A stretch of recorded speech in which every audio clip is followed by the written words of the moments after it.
Indonesia, prok prok prok prok prok. Kayak pertandingan bulu tangkis aja nih. Tapi tenang aja, Kak Evan di sini tidak akan bertanding bulu tangkis ya adik-adik, tetapi akan melanjutkan pembahasan soal sumatif akhir tahun materi bahasa Indonesia untuk kamu yang kelas 6. Ketemu lagi barengan Kak Evan di sini di channel Bimbel Lucky. Bimbel Lucky, we commit to support your success. Pada video kali ini, seperti yang Kak Evan jelaskan pada awal video, Kak Evan akan melanjutkan pembahasan soal sumatif akhir tahun materi bahasa Indonesia untuk kamu yang kelas 6. Bagi yang belum menonton video sebelumnya, langsung saja ditonton. Untuk link videonya ada di deskripsi video ini. Sebelum kita ke pembahasan soal, seperti biasa ya, ajak teman-teman kamu untuk belajar di sini. Dengan subscribe, like, komen, dan share video ini agar Kak Evan lebih semangat lagi dalam membuat video-video pembelajaran. Langsung saja yuk, ini dia pembahasannya.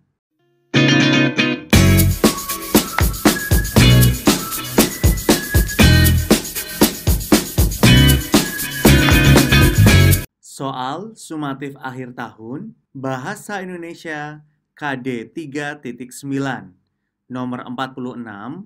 Teks yang berisi kisah atau cerita yang dibuat berdasarkan hayalan atau imajinasi pengarang disebut teks ... A. Narasi, B. Non-fiksi, C. Deskripsi, D. Fiksi. Sebelum Kak Evan menjawab pertanyaan soal nomor 46, Kak Evan akan menjelaskan apa itu teks narasi, non-fiksi, deskripsi, dan fiksi. Kita ke pilihan A terlebih dahulu. Teks narasi adalah teks yang menyajikan peristiwa berdasarkan urutan waktunya. Sedangkan teks non-fiksi adalah teks yang ditulis berdasarkan fakta atau kenyataan yang ada. Kemudian pilihan C, teks deskripsi, adalah teks yang berisi gambaran benda-benda yang dideskripsikan dan pembaca seolah-olah melihatnya sendiri atau mengalaminya. Kemudian teks fiksi yaitu teks yang berisi kisah atau cerita dari hayalan atau imajinasi pengarang. Dari penjelasan Kak Evan pasti sudah tahu dong untuk jawabannya. Ya, jawabannya ada di pilihan D.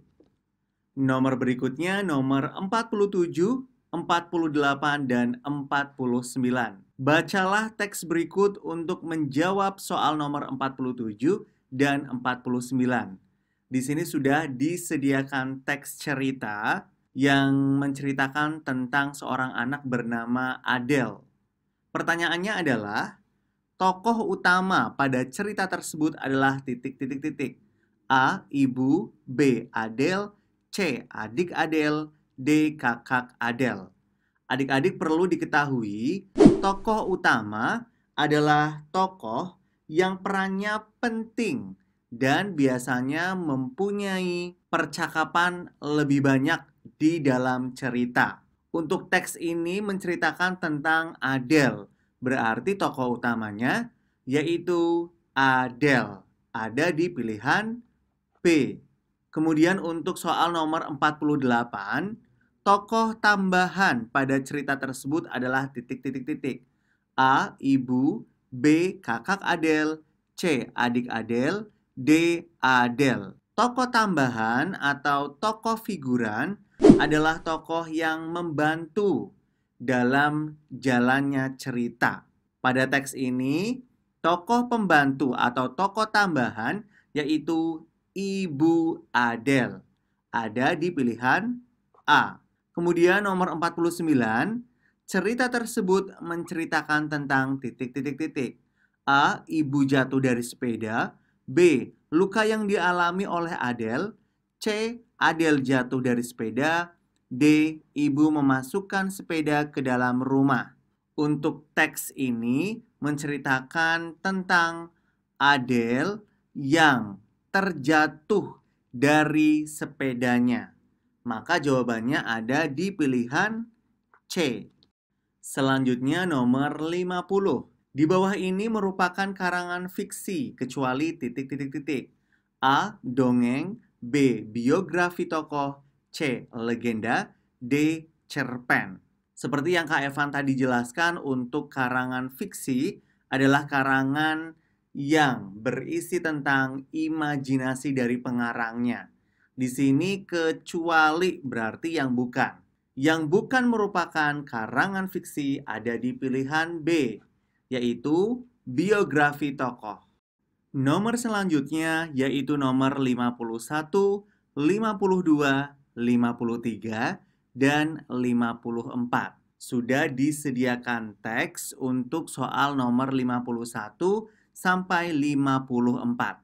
Kita baca terlebih dahulu untuk teksnya. Nah, soal nomor 51, latar waktu pada penggalan cerita di atas adalah titik-titik-titik. A. Siang hari. B. Malam hari. C. Sore hari. D. Pagi hari. Untuk latar waktu, di sini terdapat kata kunci, yaitu bulan berbentuk bulat. Bulan muncul ketika pada malam hari. Jadi latar waktunya adalah malam hari. Ada di pilihan B.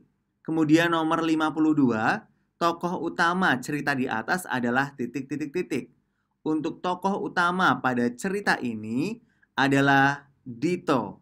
Jadi di pilihan A. Kemudian 53, karangan di atas merupakan karangan fiksi yang berisi tentang titik-titik-titik.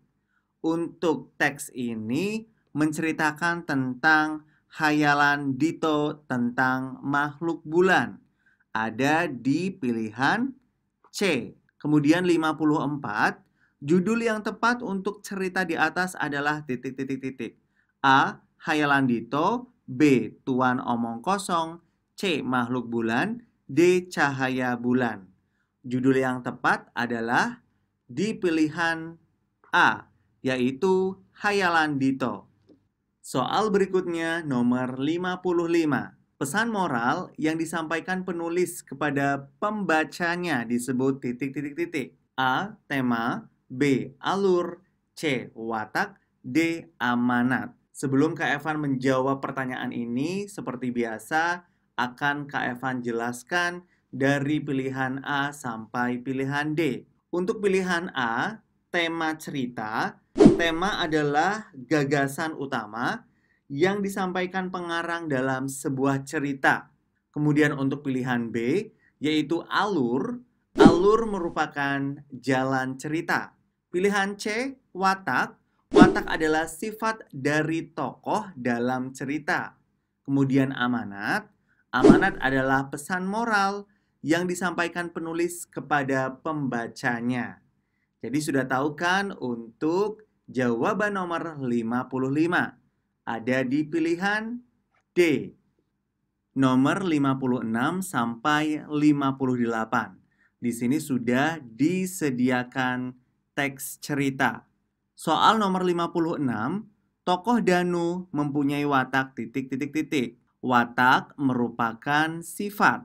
Kita bisa lihat untuk tokoh Danu, di sini adalah anak yang pemalas. Berarti untuk jawaban 56 ada di pilihan B, yaitu malas dan badung. Nomor 57, dasar anak ini, ibu mulai jengkel. Sinonim kata yang bercetak miring adalah titik-titik-titik. A. Marah. B. Sabar. C. Lega. D. Pusing. Untuk kata yang bercetak miring adalah jengkel. Dan sinonim merupakan persamaan kata.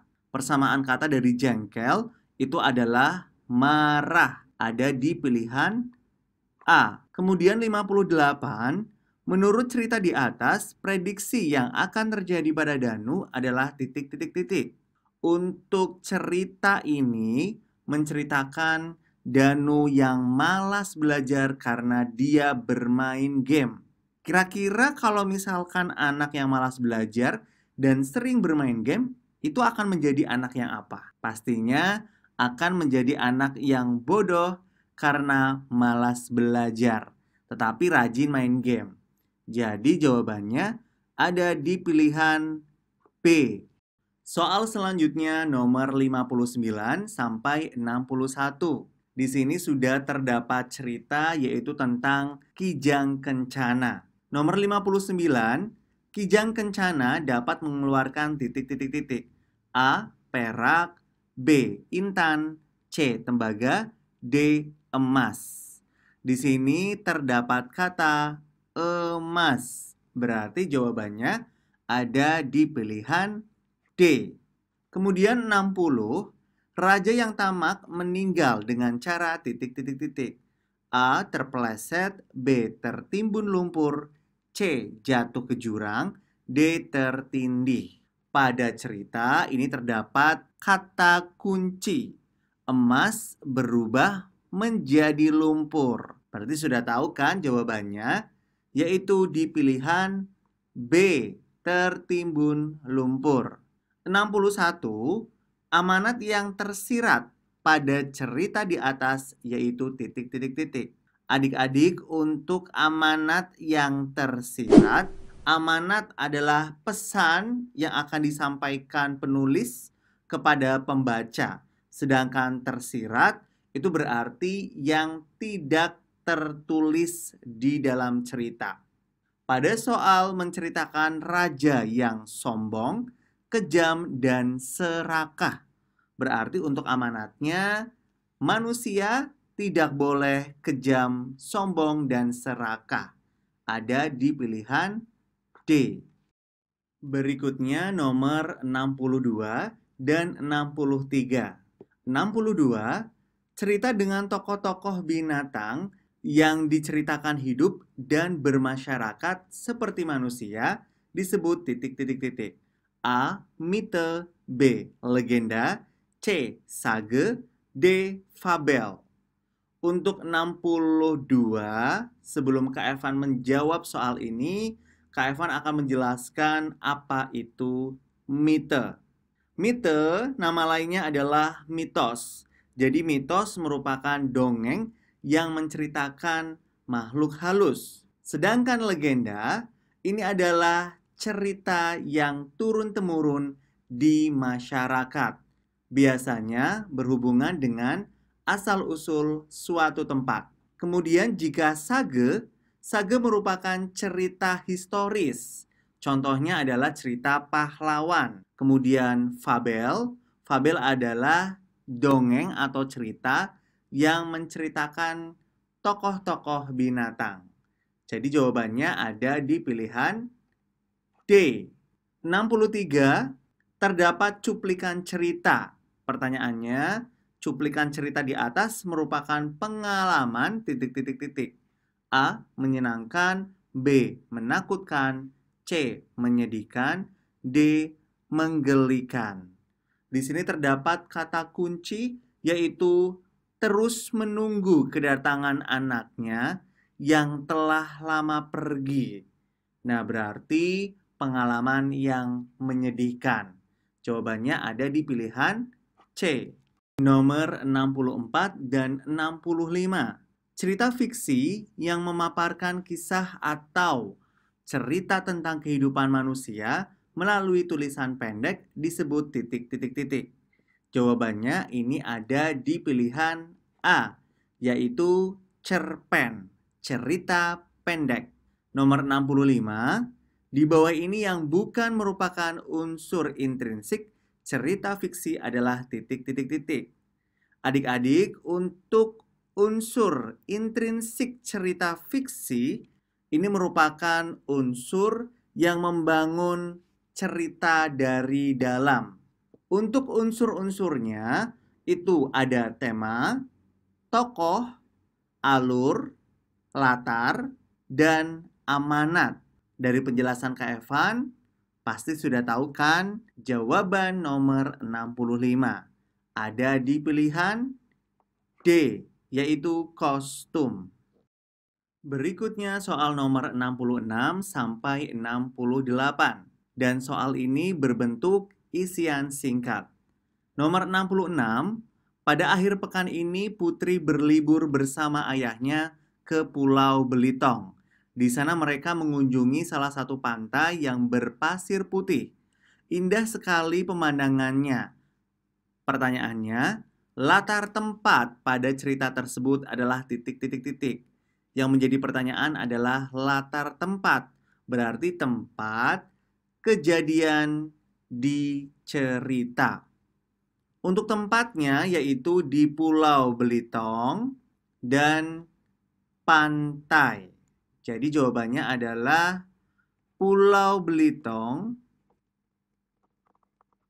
dalam kurung pantai. Terus kemudian 67, sebuah teks yang ditulis berdasarkan fakta disebut teks non-fiksi.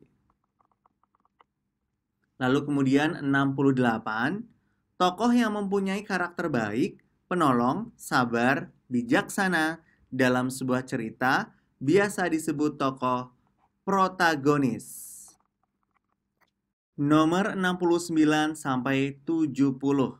Sudah disediakan cerita dan pertanyaannya adalah watak tokoh dari gadis tersebut titik-titik-titik. Ada kata kunci di sini, perilakunya amat buruk dan tidak mau mengakui ibunya. Berarti untuk watak dari tokoh gadis yaitu jahat dan durhaka. Nomor 70, amanat yang dapat diambil dari cerita tersebut adalah kita tidak boleh menjadi anak yang durhaka.